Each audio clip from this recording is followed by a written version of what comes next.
Overijse n'a pas encore décidé de boycotter officiellement les prochaines élections, comme l'ont déjà fait Lennik et Affligem.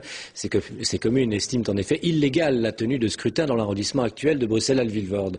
La décision prise hier par le conseil communal d'Overijse, que le bourgmestre milite auprès de ses collègues d'Alvilvoorde afin qu'eux non plus n'organisent pas ces élections. Jonathan Crix.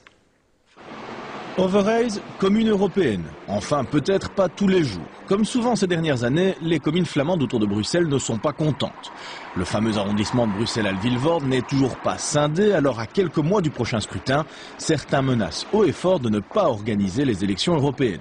Hier, derrière les murs de la maison communale, on a clairement dit qu'on aimerait ne pas organiser ces élections. Aujourd'hui, on peut dire qu'Overijse n'organisera pas les élections européennes et la motion qui a été votée hier va dans ce sens-là, donc de proposer à l'ensemble des communes autour de Bruxelles, des communes flamandes autour de Bruxelles, de ne pas organiser les élections européennes.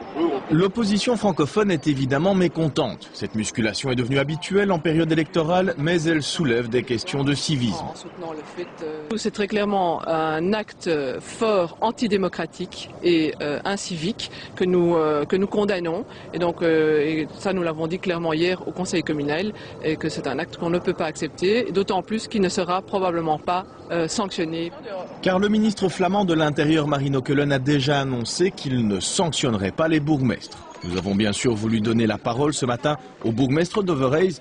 Il nous a répondu simplement qu'il ne donnerait pas d'interview aux médias francophones, coupable selon lui de trop souvent déformer ses propos.